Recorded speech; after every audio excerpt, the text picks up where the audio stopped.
नमस्कार, बहुत स्वागत है आपका न्यूज़ 18 के डिजिटल प्लेटफॉर्म पर। मैं हूं आपके साथ अंशिका पाठक।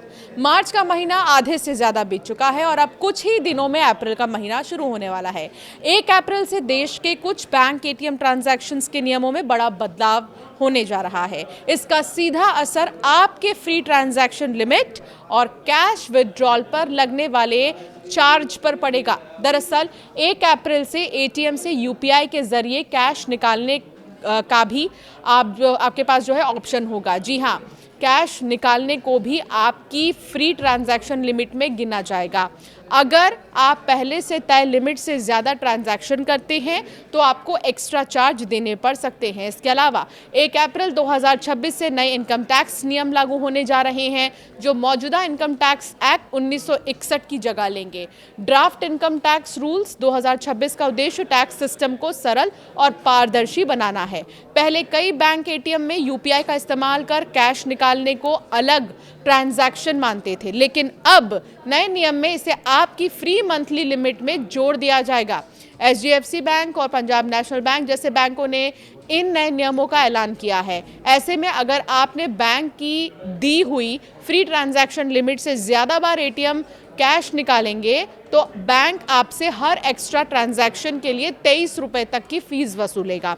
अभी तक ये बैंक अपने एटीएम से महीने में 5 बार फ्री में कैश निकालने की सुविधा देता रहा है। दूसरे बैंकों के एटीएम के लिए मेट्रो सिटीज़ के लिए 3 बार और नॉन मेट्रो शहरों में 5 बार फ्री कैश निकालने की सुविधा दी जाती है। यूपीआई से कैश विड्रॉल आसान आपको हो जाएगा। यूपीआई के ज़रिए एटीएम से पैसे निकालने का प्रोसेस भी बहुत आसान है। अब आपको ये समझाते हैं कैसे। अगर आप एटीएम कार्ड लेकर जाना भूल चुके हैं और आप सोच रहे हैं कि अब एटीएम से पैसे कैसे निकालें, तो आप अपने यूपीआई के ज़रिए निकाल सकते हैं एटीएम से पैसे। कस्टमर को बिना डेबिट कार्ड के कैश पाने के लिए बस एटीएम स्क्रीन पर एक क्यूआर कोड आएगा, उसे स्कैन करना होगा। अपने यूपीआई ऐप पर ट्रांजैक्शन को मंजूरी देनी होगी। कई बैंक डिजिटल पेमेंट को बढ़ावा देने के लिए ये फीचर ला रहे हैं। डेली कैश विड्रॉल लिमिट भी कम है। पंजाब नेशनल बैंक ने अपने कुछ डेबिट कार्ड के लिए रोज़ाना कैश निकालने की लिमिट को भी कम करने का फैसला किया है। बैंक ने अभी पूरी जानकारी नहीं दी, हालांकि बताया ये जा रहा है कि बैंक रोज़ाना पैसे निकालने की लिमिट को 50% तक कम कर सकता है।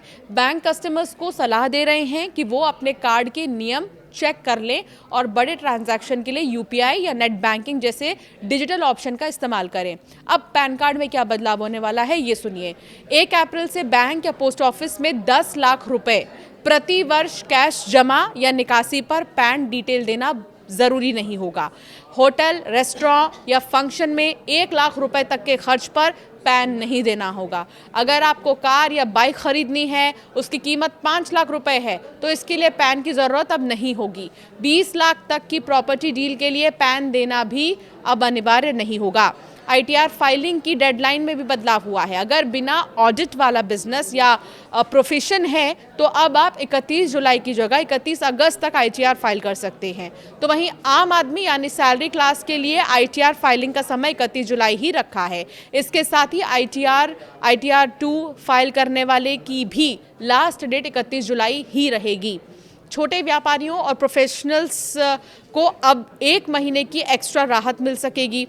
अगर आपको इंश्योरेंस पॉलिसी खरीदना है तो आपको समय पर पैन देना होगा। पहले पैन सिर्फ बड़े अमाउंट पर देना होता था, लेकिन अब हर पॉलिसी पर देना होगा। एमएससीटी से मिलने वाले मुआवजे के ब्याज पर अब कोई टैक्स नहीं लगेगा। बच्चों की पढ़ाई पर लगने वाले टैक्स में राहत मिलेगी। बच्चों की पढ़ाई से संबंधित लगने वाले टैक्स पर भी छूट दी गई है।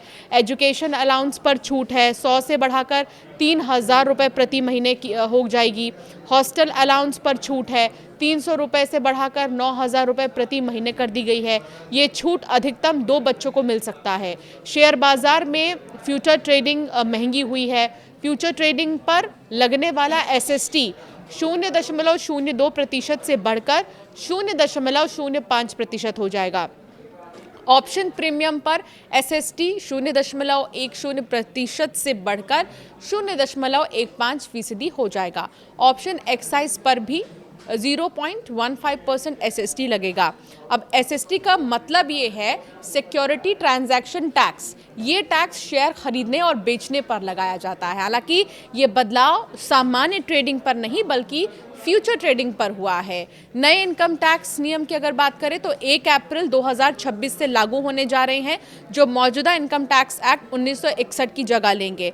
ड्राफ्ट इनकम टैक्स रूल्स 2026 का उद्देश्य टैक्स सिस्टम को सरल और पारदर्शी बनाना है। इसमें जो है टैक्सेबल सैलरी, पार्क्स और एम्प्लॉयर बेनिफिट्स को कैलकुलेट करने के स्पष्ट नियम दिए गए हैं, जिसमें टैक्स पेयर्स और अधिकारी दोनों को सुविधा मिलेगी।